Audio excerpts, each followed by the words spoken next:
बिस्मिल्लाहिर्रहमानिर्रहीम। Welcome to Z law Acad. हमने land revenue act 1967 के लेक्चर सीरीज स्टार्ट किया हुआ था, ठीक है, जिसमें ये हमारा तीसरा क्वेश्चन है जो पंजाब यूनिवर्सिटी के एनुअल एग्जाम्स के मुताबिक निहायत ही अहमियत रखता है। तो आज का जो क्वेश्चन है वो है settlement of revenue dispute through arbitration. Basically हम आर्बिट्रेशन का प्रोसेस पढ़ेंगे कि रेवेन्यू मैटर्स में, रेवेन्यू डिस्प्यूट्स में आर्बिट्रेशन का क्या किरदार है। ठीक है, तो इसको डिस्कस करेंगे और इसका प्रोसेस क्या है इसको डिटेल से देखेंगे। तो चलिए स्टार्ट करते हैं आज का लेक्चर। चलो तो इंट्रोडक्शन से स्टार्ट करते हैं और जानेंगे कि आर्बिट्रेशन का मतलब क्या है। ठीक है, आर्बिट्रेशन बेसिकली एक प्रोसेस का नाम है। जब भी दो पार्टीज के दरमियान एक इशू अराइज होता है या कोई कॉन्फ्लिक्ट अराइज होता है, तो वो दो पार्टीज एक पर्सन को अपॉइंट करती है, एक न्यूट्रल थर्ड पर्सन को अपॉइंट करती है, तो उसको आर्बिट्रेटर कहा जाता है। और वो न्यूट्रल पर्सन उन दो पार्टीज के दरमियान जो भी कॉन्फ्लिक्ट है, जो भी इशू है, जो अराइज हुआ है, उसको सेटल करता है। तो इसको आर्बिट्रेशन कहते हैं। ठीक है, इसमें एक और इंपॉर्टेंट पॉइंट है अवार्ड। अवार्ड क्या चीज है? अवार्ड बेसिकली जो आर्बिट्रेटर अपॉइंट किया जाता है पार्टीज की तरफ से, ठीक है, जो लास्ट में जो डिसीजन देते हैं, जजमेंट देते हैं, तो उसको अवार्ड कहते हैं। ठीक है, इसके बाद हम आगे चलते हैं और देखते हैं कि डेफिनेशन क्या है अवार्ड, ये बेसिकली आर्बिट्रेशन की डेफिनेशन क्या है। आर्बिट्रेशन जो है, according to Black's law dictionary, arbitration एक प्रोसेस है of resolving dispute between the parties by neutral third person. ठीक है, ब्लैक लॉ डिक्शनरी बोलती है, कहती है कि आर्बिट्रेशन एक प्रोसेस है, एक तरीकाकार है जिसकी बुनियाद पर एक डिस्प्यूट को रिजॉल्व किया जाता है दो पार्टीज के दरमियान बाय न्यूट्रल थर्ड पर्सन। इसको आर्बिट्रेशन बोलते हैं। इसका मतलब है, आर्बिट्रेशन जो टर्म है वो लैटिन वर्ड से निकला है, आर्बिट्रस, जिसका मतलब है टू जज और टू डिसाइड। ठीक है, अभी देखते हैं कि अवार्ड ऑफ आर्बिट्रेटर क्या चीज होती है। अवार्ड ऑफ आर्बिट्रेटर बेसिकली जो डिसीजन होता है या जजमेंट होती है जो आर्बिट्रेटर देता है, या and product of the proceedings, मतलब जो भी प्रोसीडिंग्स आर्बिट्रेटर के सामने कंडक्ट हुई है बाय द पार्टीज, ठीक है, उसका जो एंड प्रोडक्ट आएगा, उसका जो डिसीजन आता है, उसका जो जजमेंट आती है, तो उसको अवार्ड कहते हैं। नेक्स्ट पे आ जाता है कि under section 151 of land revenue act 1967 किसके पास पावर्स है कि जो डिस्प्यूट अराइज होता है वो आर्बिट्रेशन को रेफर करें। सबसे पहले दो पॉइंट्स हैं। सबसे पहले कहता है कि with the consent of the parties, कोई भी रेवेन्यू ऑफिसर, ठीक है, पार्टी से कंसेंट लेके मैटर को आर्बिट्रेशन को रेफर कर सकता है। ठीक है, सेकंड पॉइंट आता है कि without the consent of the parties भी केस रेफर हो सकता है। ठीक है, अगर कलेक्टर या असिस्टेंट कलेक्टर ग्रेड 1 या first grade without the consent of the parties भी किसी डिस्प्यूट को आर्बिट्रेशन को रेफर कर सकते हैं, मगर फॉलोइंग ग्राउंड्स होने चाहिए या फॉलोइंग सिचुएशंस होनी चाहिए, cases which can be referred to arbitration without the consent of the parties. कोई भी मैटर, नंबर एक, कोई भी मैटर जिसमें किसी भी रिकॉर्ड ऑफ राइट में एंट्री करनी हो या उसके रिलेटेड कोई भी इशू इराइज होता है, लेट्स सपोज के इंतकाल है, उसमें कोई एंट्री वगैरह की उस पर डिस्प्यूट चल रहा है, तो इस सूरत में ये जो क्या नाम है, असिस्टेंट कलेक्टर फर्स्ट ग्रेड या collector without the consent of the parties case को रेफर कर सकता है आर्बिट्रेशन को। सेकंड पॉइंट आ जाता है कि any matter relating to distribution of assessment, ठीक है, डिस्ट्रीब्यूशन ऑफ असेसमेंट के रिलेटेड जो भी केसेस या डिस्प्यूट है वो without the consent of the parties वो रेफर कर सकते हैं, ठीक है, आर्बिट्रेशन को। थर्ड पॉइंट आ जाता है कि बाउंड्रीज या लिमिट्स जो है, या स्टेट होल्डिंग, स्टेट है या होल्डिंग है या कोई भी फील्ड वगैरह, उसकी जो डिस्ट्रीब्यूशन है, ठीक है, उसके रिलेटेड अगर कोई भी डिस्प्यूट अराइज होता है या उसके इन जो चार चीजें बताई गई या पांच चीजें बताई, बाउंड्रीज है कोई स्टेट की बाउंड्रीज या होल्डिंग की कोई बाउंड्रीज या फील्ड की कोई बाउंड्रीज, उसके रिलेटेड कोई डिस्प्यूट है, तो without the consent of the parties collector या असिस्टेंट कलेक्टर फर्स्ट ग्रेड, ठीक है, दो ही रेवेन्यू ऑफिसर ये विदाउट कंसेंट कर सकते हैं, फर्स्ट ग्रेड कलेक्टर जो है और कलेक्टर जो है। ठीक है, लास्ट पे आ जाता है dispute related to the property that need to be divide in a partition. ठीक है, अगर कोई भी पार्टीशन का, लैंड की पार्टीशन के रिलेटेड कोई इशू है पार्टीज के दरमियान, तो इस सूरत में कलेक्टर ये केस रेफर कर सकता है आर्बिट्रेशन को। तो ये इनकी चार सूरतें आ गई हैं, ठीक है, उनमें without the consent of the parties, assistant collector grade 1 और कलेक्टर दोनों without the consent of the parties case को रेफर कर सकते हैं आर्बिट्रेशन को। ठीक है, आगे चलते हैं।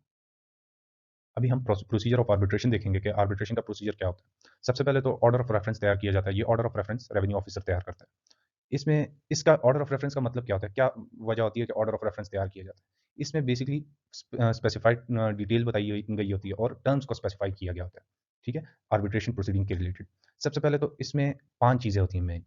ठीक है, प्रिसाइज मैटर के बारे में बताया गया होता है कि जो केस है वो क्या केस है, इसके फैक्ट्स क्या हैं, ठीक है, इन चीज़ों इशू क्या है, इसके बारे में बताया गया। ये आर्बिट्रेशन को इस वजह से सबमिट किया जाता है ताकि आर्बिट्रेशन को पता हो कि उन्होंने डिसाइड क्या करना है या किस चीज केस के बारे में क्या डिसीजन देनी है, उनको मैटर के बारे में पता हो। ये इस वजह से दिया जाता है, प्रिसाइज मैटर दिया जाता है, ऑर्डर ऑफ रेफरेंस इसी वजह से जारी करते हैं। इसमें दूसरी चीज जो होती है कि नंबर ऑफ आर्बिट्रेटर्स के बारे में बताया गया होता है। ठीक है, न कि पार्टीज के पास कितने कितने आर्बिट्रेटर वो अपॉइंट कर सकते हैं। बेसिकली तो इसमें पांच आर्बिट्रेटर्स होते हैं। ठीक है, पार्टीज के पास ये राइट होता है कि वो जो हर एक पार्टी के पास ये राइट होता है कि वो दो आर्बिट्रेटर्स अपॉइंट कर सकता है, दो से ज्यादा अपॉइंट नहीं कर सकता। टोटल पांच होते हैं, दो एक पार्टी से, दो दूसरी पार्टी से, और एक जो होता है वो रेवेन्यू ऑफिसर अपॉइंट करता है।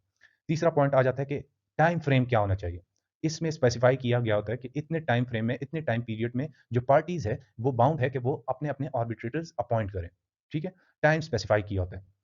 चौथी चीज आ जाती है कि period of delivering the award. इसमें जो है ना, ये क्या टर्म्स, ये इस टर्म इस वजह से डाली हुई है कि ताकि आर्बिट्रेटर्स को ये बता दे कि इतने टाइम्स में आपने, इतने टाइम में आपने अवार्ड, ये जो डिस्प्यूट है ये रिजॉल्व करना है और अवार्ड को डिलीवर करना है। ठीक है, टाइम फ्रेम बताया, इसमें भी टाइम फ्रेम बताया गया। पांचवें में रेवेन्यू ऑफिसर ने अपनी जो पावर है वो अपने पास बताई गई होती है कि मेरे पास ये पावर है कि अगर आपने, ठीक है, अगर जो पार्टीज है उन्होंने आर्बिट्रेटर्स अपॉइंट नहीं किए with in specified time frame, तो आर्बिट्रेट जो रेवेन्यू ऑफिसर है उसके पास ये पावर होगी, वो किसी भी टाइम या तो एक्सटेंशन दे सकता है, मजीद टाइम दे सकता है कि वो जो पार्टीज है वो आर्बिट्रेटर अपॉइंट कर दें, या वो जो ऑर्डर ऑफ रेफरेंस है उसको ही सारा कैंसिल कर दें। ठीक है, या अगर दूसरी चीज इसमें ये आ जाती है, अगर आर्बिट्रेटर्स ने with in specified time award नहीं दिया, ठीक है, तो उनको मजीद टाइम एक्सटेंशन भी दे सकते हैं, और या इसको ऑर्डर ऑफ रेफरेंस को कैंसिल कर सकते हैं। ठीक है, ऑर्डर ऑफ रेफरेंस के बाद आ जाता है नॉमिनेशन ऑफ आर्बिट्रेटर। ठीक है, नॉमिनेशन ऑफ आर्बिट्रेटर यह है कि process of nominating arbitrator for the arbitration proceeding, each party can nominate arbitrator as specified in order of reference. ठीक है, जो आर्बिट्रेटर्स हैं, ठीक है, हर एक पार्टी बाउंड है कि वो आर्बिट्रेटर्स को अपॉइंट करे within a specified time as specified in order of reference. ठीक है, तो ऑर्डर ऑफ रेफरेंस में जिस तरह बताया गया है उसी मुताबिक जो पार्टीज है वो आर्बिट्रेटर्स को अपॉइंट करेगी। अगर ऑर्डर ऑफ रेफरेंस में ये बताया गया कि हर एक पार्टी ने एक एक आर्बिट्रेटर अपॉइंट किया है, तो वो एक एक आर्बिट्रेटर्स अपॉइंट करेगी। अगर उसमें बताया गया है कि ईच पार्टी जो है वो दो दो आर्बिट्रेटर्स अपॉइंट करेगी, तो पार्टीज बाउंड है कि वो दो दो आर्बिट्रेटर्स अपॉइंट करें। ठीक है, और एक आर्बिट्रेटर जो है वो रेवेन्यू ऑफिसर की तरफ से अपॉइंट किया जाएगा। अगर इसमें एक और चीज़ है, अगर रेवेन्यू ऑफिसर किसी बंदे को कह दे कि ये आर्बिट्रेटर नहीं बन सकता, तो वो बंदा फिर आर्बिट्रेटर नहीं बनेगा, और ये जो रेवेन्यू ऑफिसर है वो किसी दोबारा या न्यू आर्बिट्रेटर को अपॉइंट करने का हुक्म भी दे सकता है। नेक्स्ट आ जाता है nomination and situation of arbitrators bye revenue officer. In the following cases the revenue officer can nominate a new arbitrator. Following cases में रेवेन्यू ऑफिसर दूसरे नए आर्बिट्रेटर के लिए भी कह सकते हैं कि जब either party fail to nominate the arbitrator, ठीक है, within a given time, if second point पे आ जाता है if the nominated arbitrator is disallowed by the revenue officer. ठीक है, अगर रेवेन्यू ऑफिसर उसको अलाउ ही ना करे तो उसमें रेवेन्यू नया आर्बिट्रेटर अपॉइंट किया जाएगा। या if a party fail to nominate the replacement within 1 week. ठीक है, अगर पार्टी फेल हो जाती है रिप्लेसमेंट करने में, ठीक है। चौथा पॉइंट, अगर किसी बंदे की या कोई भी आर्बिट्रेटर रिफ्यूज कर देता है अपना काम करने से, मतलब ओहदा संभालने से, तो उस सूरत में नया रेवेन्यू ऑफिसर या substitution of arbitrator by revenue officer appoint कर देगा किसी भी बंदे को। ठीक है, नेक्स्ट आ जाता है process for appearance before arbitrator. ठीक है, upon the request of the arbitrators the revenue officer will issue a similar process और powers to the parties and witnesses, ठीक है, that he would issue in any proceeding under this act before himself. ठीक है, इसमें यह बताया गया है कि जो आर्बिट्रेटर्स को वही पावर दे दी जाती है जो एक रेवेन्यू ऑफिसर अपने सामने एक प्रोसीडिंग सुनता है।